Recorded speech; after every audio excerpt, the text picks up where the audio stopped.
Ok, eh bien bonsoir à tous. Donc là aujourd'hui je vais vous parler de la géomatique, qui est en fait une contraction de la géographie avec l'informatique. Et même si peut-être que vous êtes des experts parmi nous ici, ce sera aussi destiné à des novices et à des intermédiaires. Donc déjà, j'ai parlé au nom de Roger F. Tomlinson, qui est le père fondateur de la géomatique d'une certaine manière. Bon, vous ne pourrez pas tout lire effectivement, mais je vous permets. Donc la géomatique intègre les disciplines liées à la mesure, à l'analyse et à la gestion et à la visualisation des données spatiales en utilisant des technologies de l'informatique. Donc derrière ce petit maillage d'informations, l'idée c'est qu'avec une base directement vierge, on met donc une tuile, donc un raster, c'est-à-dire souvent donc tout ce qui est orthophoto ou OpenStreetMap habituellement, et par-dessus on met des informations avec trois différents types, donc les points, les lignes et les polygones. J'aborderai ensuite plus en détail chaque étape. Donc par rapport au fond, il y a 4 fonds de cartes qui sont habituellement présentés, mais il y en a beaucoup plus. Donc l'orthophoto, donc celle où on voit à partir d'un satellite, l'OpenStreetMap. Il y a des fonds de cartes, par exemple ici, qui va plutôt être destiné pour l'élévation, c'est-à-dire en fonction par rapport à la mer. Et ensuite, il y a des cartes plus custom qu'on peut faire comme on veut. Donc là, par exemple, plus un style Matrix. Ensuite, je vais vous parler donc des données géographiques. Il y a principalement trois grandes catégories pour les données géographiques, donc les points, notamment des points de vue ou des point of view. C'est donc des coordonnées, donc latitude et longitude, des lignes, donc qui sont considérées par des nœuds, donc par deux points, avec aussi deux coordonnées en entrée et en sortie. Et le dernier, donc les polygones. Mais les polygones, pour qu'ils se ferment, il faut que là, par exemple, on voit pour un polygone de 4 points, il y a 5 coordonnées pour qu'il se ferme et qu'il soit directement qu'il se ferme sur lui-même, par exemple ici. À partir de là, on a connaissance donc des différents outils de départ, et pour aller plus loin sur les traitements géographiques, il y en a beaucoup plus qui sont disponibles, mais ça c'est un premier exemple. L'idée c'est à partir d'un fond de carte très simple, on peut faire beaucoup d'exercices pour manipuler les données et arriver à des résultats qui nous semblent satisfaisants. Donc pour faire très simple, donc l'union c'est quand on va mettre deux entités ensemble, l'intersection c'est quand on va en recouper certaines. Et pour les exemples que je vais vous présenter après, on va principalement s'intéresser sur le clippage, le merge et le buffer. Histoire d'agrémenter la soirée, un petit site a été mis en place. Donc, ok, on ne le voit pas, merveilleux. Alors, peut-être que on va faire comme ça. Voilà. Donc là, c'est un site qui présente un fond de carte donc style OpenStreetMap. À gauche, ici, il y a toute la logique qui va être présente. Donc, ce soir, on va par exemple arriver avec une personne qui vient à Saint-Plon régulièrement. Bon, j'ai pas internet, tant pis.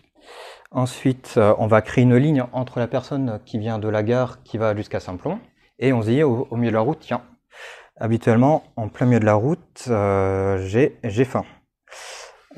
Bon, je vais quand même me connecter à internet parce que sinon vous n'allez pas voir et ça va être pas forcément pratique. Hop, je vais me connecter à internet. Voilà.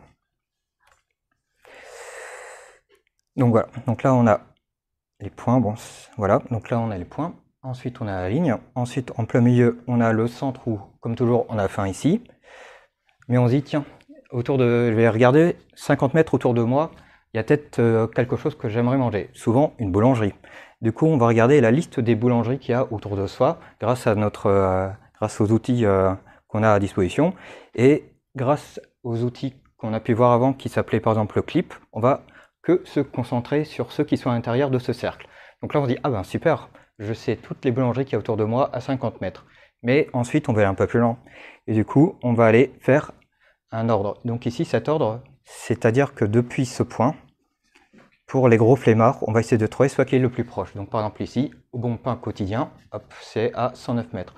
Mais on peut voir qu'il y en a d'autres qui sont un peu plus loin, et d'autres vraiment trop loin et on a un peu la flemme.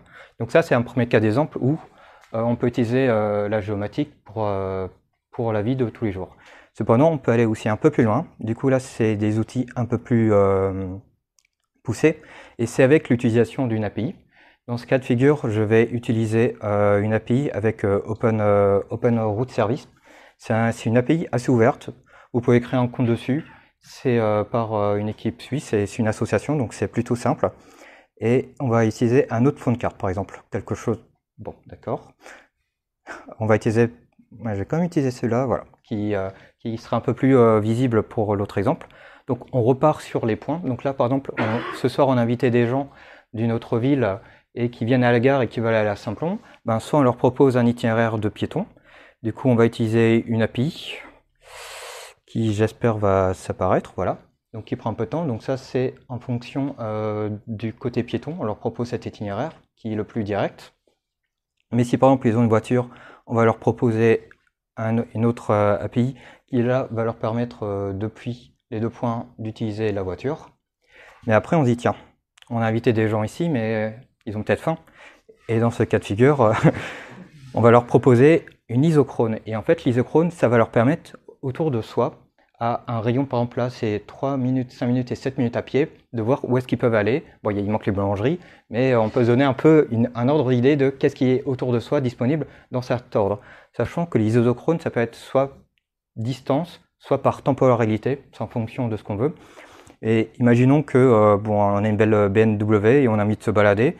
Boum, là on a une isochrone de 3 minutes, 5 minutes et 7 minutes, bon, un peu plus quand même, avec une voiture par rapport au point central de Saint-Plon.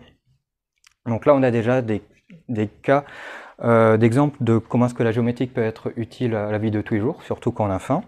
Et maintenant, on va revenir sur d'autres outils. Donc là, en fait, j'ai fait un peu un balayage de tous les outils qui sont disponibles. Donc en haut, c'est ceux qui sont gratuits. Et en dessous, c'est ceux qui sont payants. Bon, on se rend compte qu'il y a quand même beaucoup plus de payants que de gratuits. Mais on peut quand même faire des belles choses avec des outils gratuits. Si vraiment ça vous intéresse, par exemple, il y a de la 3D avec Cesium D3 qui est vraiment sympa. Pour des cartes plus sommaires, il y a Leaflet, OpenStreetMap et OpenLayers qui sont vraiment intéressants. Et si vous voulez faire des géotraitements, ben, moi j'utilise beaucoup Turf, qu'on utilise aussi pour notre application, et OpenRouteService que je vous ai présenté, avec une API très simple et qui donne des résultats satisfaisants. Et le dernier outil que je peux aussi vous présenter, c'est QGIS. C'est pour les non-développeurs. Et en fait, ça leur permet vraiment de pouvoir faire des géotraitements sur des cartes. Mais j'ai pas le temps de vous présenter tout ça, tellement c'est un monde merveilleux. L'idée après, c'est quand même à partir de là, de voir un peu qu'est-ce qu'on en fait de toutes ces cartes. Et là, par exemple, il y a souvent les 3 cas de figure emblématiques. Donc il y a la carte interactive. Donc quand on est perdu, boum, il y a la carte sur le téléphone. Interactif, nickel. Les cartes thématiques, c'est souvent des cartes, par exemple quand il y a des votes ou des choses comme ça, on se rend compte qu'il y a pas mal d'éléments qu'on peut adapter. Et sinon, il y a des cartes plus, comme je disais, topographiques ou de situation, que souvent ça nous permet de voir en état des lieux. Par exemple, si on fait de la randonnée ou des choses comme ça, ben, qu'est-ce qu'il y a actuellement comme chemin ou comme élément accessible. Donc en tout cas, ben, merci de m'avoir écouté dans mon délire de nourriture. Et je vous invite à aller sur le GitHub. Il y a tout le code pour comprendre un peu la logique qui a été mise en place en utilisant la librairie. Donc j'ai utilisé Turf pour la librairie, j'ai utilisé Leaflet, l'API de OpenRouteService, j'ai utilisé Axios aussi pour l'API, et tout ça c'est en React, vu que c'est le plus beau des frameworks. Non, je rigole. Et à partir de là, je vais juste vous montrer aussi le README. Donc là, le README qui est aussi mis à disposition. Donc ça vous donne un petit... Ok, hop. Le README qui est un peu plus complet et qui vous permet aussi de comprendre un petit peu les différents outils disponibles avec les logiciels. Il y a des fonds de cartes gratuits si vous voulez faire des tests en interne ou sur d'autres cartes.